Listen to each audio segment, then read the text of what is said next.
The terminal was alive with motion, wheels clattering against tile, voices echoing across loudspeakers, children darting between benches.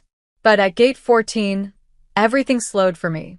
Before we begin, drop a comment and tell us where are you from and from which city you're watching our videos?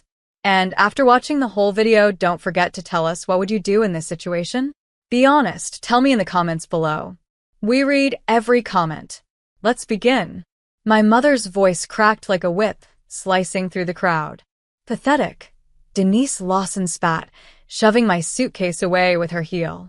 It toppled onto its side, spilling the zipper open, clothes sliding across the airport floor. Brooke can't even afford her own ticket. What kind of grown woman shows up empty-handed? Snickers rippled from my relatives. My cousin Taylor Reed folded her arms, her lips curling into a cruel grin. Guess some people never grow up. Maybe you should have just stayed home, Brooke. This trip is for the adults. Heat rushed to my face, but I kept still, hands clenched tight around my duffel. My mother's eyes burned into me, fueled not by disappointment, but enjoyment. She wanted me crushed here, in front of everyone. She's useless, Denise declared, loud enough that people passing by slowed down to stare. Always has been. Laughter erupted behind her. One uncle shook his head like I was a bad joke. Taylor pretended to cover her laugh with a cough, but her shoulders shook with delight. I bent down to grab my suitcase, but my hand froze when I heard it. Sharp, confident footsteps cutting through the terminal. Boots. Military boots. The laughter died out as a man in uniform stopped directly in front of me. His posture was iron, his eyes steady. He gave me a crisp salute. Miss Lawson, he said, his voice carrying authority that turned every head within earshot. Your private jet is ready. We're prepared for departure. The world went silent. My mother's smirk crumbled into shock. Taylor's jaw fell open. The relatives who had laughed seconds ago stared as though reality had cracked in half. I straightened, clutching my bag with a calmness that surprised even me. Slowly, I turned toward Denise. My voice didn't rise. It didn't need to. Looks like I won't be needing your charity after all. Her face blanched, lips trembling, but she said nothing. Lieutenant Adam Collins extended his hand toward me, not to touch, but to guide. I walked past my family, my suitcase wheels rattling behind me. Each step felt like a victory carved out of years of humiliation. And for the first time, they weren't laughing. They were watching me leave them behind. The silence in the terminal clung to the air like smoke even after I walked past them. My mother's voice, usually sharp, cruel, commanding, was gone. For the first time in my life, Denise Lawson didn't know what to say. I kept moving, my suitcase rattling behind me, Lieutenant Adam Collins walking in perfect step at my side. People stared as we passed. Strangers whispered. A uniformed officer escorting a young woman? A private jet waiting? Their curiosity was thick, but none of it mattered. Behind me, I could hear Taylor Reed's frantic whisper. Did she just say private jet? Brooke? Are you serious? Denise snapped back, her words trembling. She's bluffing. She has to be bluffing. Don't stand there. Follow her. The sound of their hurried footsteps grew louder as they scrambled to catch up. But I didn't speed up. I walked steady, chin high, heart pounding with something I hadn't felt in years. Power. We reached the VIP entrance of the terminal. Adam stopped and turned, his voice firm. Authorized personnel only. His hand hovered near his badge, daring anyone to argue. My family froze at the rope divider, their expressions wild with disbelief. Denise's face was pale, her carefully painted lipstick smudging at the corner of her mouth. Brooke, she hissed, trying to keep her voice even but failing. What is this? Some stunt? Who's paying for this? Don't you dare humiliate me. I turned slowly, meeting her eyes. The crowd had grown, passengers and airport staff pausing to watch the drama unfold. Every word I said would echo louder because of it. You did that yourself, I said quietly. Every time you called me useless. Every time you laughed at me in front of them. Today, I glanced at Taylor, then back at my mother. You just showed the world who you really are. Taylor's cheeks flushed, her arms crossing tight over her chest. Don't act like you're better than us, Brooke. One officer shows up, and suddenly you're what? Royalty. Adam's voice cut through, low but commanding. Watch your tone. The weight in his words made Taylor shrink back a step. Denise tried to recover, reaching for her usual weapon, control. Her voice softened, trembling with a sweetness that had always fooled outsiders. Brooke, honey, you don't need to make a scene. If you had this all along, why didn't you just tell us? We're family. That word, family, twisted like a knife. I took a breath, my fingers tightening around my suitcase handle. Family? When you threw my clothes on the floor in front of strangers. When you laughed with them while I stood there humiliated. My voice wavered, but grew stronger with every word. Family doesn't break you down. They build you up. But you've only ever wanted me small enough to control. Her mask slipped. For a second, I saw raw panic in her eyes. She opened her mouth to fire back, but Adam stepped forward, lifting the velvet rope. Miss Lawson, he said, ignoring the others completely. Your jet is waiting. The crew is ready. Gasps rippled through the onlookers. Denise's hands shook as she reached out, grabbing the rope. No, wait. Brooke, please. If you walk through there, you'll regret it. Don't you turn your back on this family. I stared at her, my heart pounding so hard I could feel it in my fingertips. For years, I'd wished for her approval. For years, I had begged for a place in her world. But now I realized I had my own. I let a long silence hang before I answered.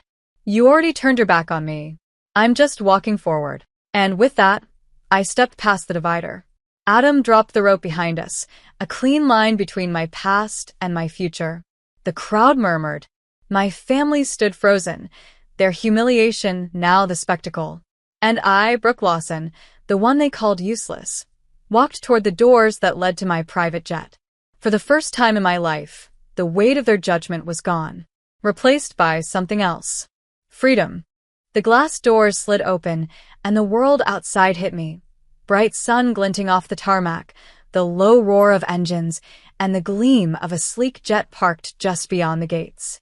My breath caught for half a second, but I didn't slow down. Every step forward felt like cutting away the chains my family had wrapped around me. Lieutenant Adam Collins matched my pace. You handled yourself well back there, he said quietly, almost like an afterthought. His voice was steady, but I caught the edge of respect in it. I glanced at him. You don't know the half of it. Behind us, the glass doors slammed open again. My mother's voice tore across the space. Brooke. Denise Lawson's heels clattered against the pavement as she stormed after us. Taylor and two of my uncles trailed her, their faces flushed red with embarrassment and rage. This isn't over. Airport security hesitated, looking between Adam's uniform and my mother's furious gestures. Adam gave them a curt nod, and they stepped back immediately. The power dynamic was shifting, and everyone could feel it. Stay behind the line, Adam ordered without turning around. But Denise never took orders, not from anyone. Brooke, stop right there. Her voice wavered between fury and desperation. You don't get to humiliate me like this in front of the whole airport. Do you know what you're doing? I spun around, my suitcase wheels locking against the pavement. For years I'd let her words cut me down, but now I had an audience, leverage, and the truth burning in my chest. What I'm doing, I said, my voice clear and sharp, is refusing to bow anymore. You taught me shame like it was a family tradition. But here's the truth, Mom. You don't get to control me anymore. Gasps came from the cluster of strangers watching from inside the terminal. People had pressed their faces to the glass, phones raised, recording every second. My humiliation had turned into her downfall. Taylor stepped forward, her tone dripping venom. This is pathetic. What? You got lucky once, and suddenly you think you're important. We all know you don't have money. You couldn't even keep a steady job. I let her words hang there, then tilted my head slightly. Funny you say that. Because the only reason you're still clinging to relevance is off the scraps of your daddy's trust fund. Taylor's face turned crimson. Her mouth opened, but no sound came out. She wasn't used to me talking back. Denise tried to recover, her voice trembling. Brooke, if you had something like this jet, this officer, why hide it? Why pretend to be nothing? What's your angle? Her suspicion was sharp, but underneath it, I heard something else. Fear.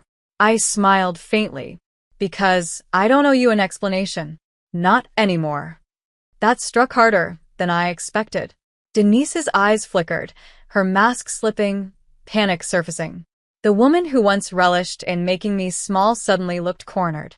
Adam lifted his radio, signaling to the crew waiting by the jet. 2 staff members stepped forward in crisp uniforms, the jet staircase lowering in a smooth hiss.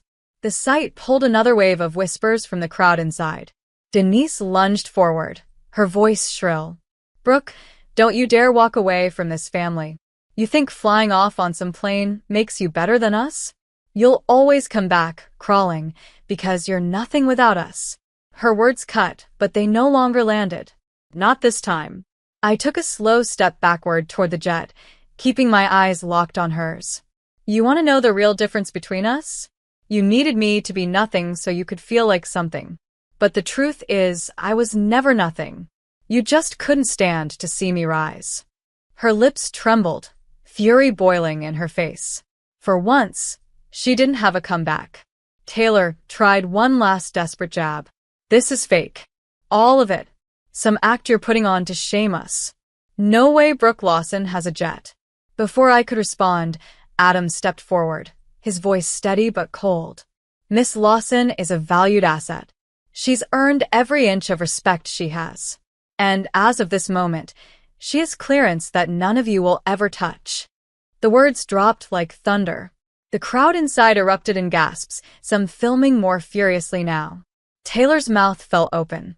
Denise stumbled back a step, as if the ground itself had shifted beneath her. I took another step toward the stairs. Believe what you want. But when I take off today, remember this moment. Remember how quick you were to laugh when you thought I was small. Because from this day on, you'll never laugh at me again. The wind from the engines whipped my hair around my face. Adam guided me up the steps, each footfall heavy with finality. At the top, I paused and looked down one last time. Denise's face was pale, her eyes wide with disbelief.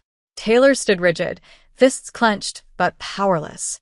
The relatives behind them muttered nervously, shifting like the ground beneath their arrogance had cracked.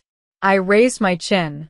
For years I had prayed for them to see me, to finally acknowledge me as more than a failure. But now, as the sunlight bathed the jet and the crew saluted me, I realized I didn't need their validation. They needed mine. Adam's voice carried from behind me. Ma'am, we're ready to depart. I gave a small nod and stepped inside, the door closing with a hiss. Through the oval window, I watched my family shrink, no longer giants towering over me, but small figures scrambling in confusion and fear. For the first time in my life, I wasn't running from them. I was flying above them. The hum of the engines filled the cabin, a steady roar that made my chest vibrate. Plush leather seats gleamed under soft lighting, and a steward in uniform offered me a glass of water with practiced precision. For a moment, I just sat there, letting the weight of the last hour sink in. Lieutenant Adam Collins took a seat across from me, his posture still formal despite the calm setting.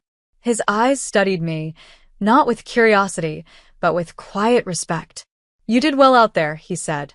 I let out a shaky laugh, leaning back into the seat. Did well? I've never shaken like that in my life. But I wasn't going to give her the last word. Not this time. Adam's mouth curved into the faintest smile. You didn't need to. You let the truth speak for itself. Truth. That word echoed in my head. For years, my mother's version of truth was the only one the family believed, that I was useless, weak, incapable. But sitting here, strapped into a private jet, escorted by a uniformed officer, that lie had crumbled for everyone to see. The jet began to taxi, the vibration intensifying beneath my feet. Through the small oval window, I caught a glimpse of them, Denise, Taylor, and the others still standing behind the security glass. Denise's hand was pressed against it, her lips moving furiously, though no sound could reach me. And for once, I didn't care what she had to say. As the plane lifted off the ground, my chest swelled with something I hadn't felt in years. Not anger, not revenge, something stronger. Freedom. I turned to Adam, my voice lower now. They're going to spend the rest of their lives wondering how I got here. He nodded slowly. Let them wonder. But if you want to tell me, I'm listening. I hesitated, my fingers tracing the edge of the armrest. The secret I had carried wasn't flashy, wasn't some overnight miracle. It was years of grit, silence, and choices no one ever thought I could make. I worked, I said finally, my voice steady. Every insult, every slap of rejection, every time they laughed, I turned it into fuel. I took 3 jobs. I studied at night when they thought I was wasting time. I invested when I barely had enough to eat. I built something they could never imagine. Adam leaned in slightly. And now, I said, exhaling slowly, I own a company they don't even know exists. And that jet out there? It's not for show. It's mine. Earned, not handed down. Saying it out loud made the weight of years lift from my shoulders. For once, I wasn't hiding. Adam studied me with a new level of respect. Then you deserve every salute you get. Silence settled between us, but it wasn't heavy. It was steady. The kind of silence that comes after a storm, when the sky's clear and you finally see the horizon. I thought about Denise, about how her smirk cracked when Adam saluted me, how her words choked when she realized the crowd was no longer laughing with her, but at her. The image of Taylor's flushed, powerless face flickered in my mind. For once, I hadn't been their punchline. I had been their downfall. And yet deep inside, there was still a sting. They were my family. I had wanted their love. But what they gave me was humiliation, cruelty, and years of scars. Adam's voice broke through my thoughts. Do you regret it? Showing them like that? I met his gaze. No. Because today wasn't about revenge, it was about truth. I've spent my whole life proving myself in silence. Today, I let them see it. The steward returned, handing me a tablet with flight details. My company's logo glowed at the top. For a second, I just stared at it, remembering all the nights I had cried myself to sleep, the mornings I dragged myself to jobs no one respected, the years of being invisible. Not anymore. The jet broke through the clouds, sunlight flooding the cabin. I closed my eyes, letting it wash over me. Ma'am, Adam said softly. Where to next? I smiled, opening my eyes to the endless sky outside. Anywhere forward. The plane soared higher, the ground disappearing beneath us. Behind me, my family would twist the story, gossip, and try to explain away what they'd seen. But no matter how they spun it, one truth would remain. The daughter they called useless had risen above them, literally and figuratively. And as the horizon stretched endlessly before me, I knew this was just the beginning.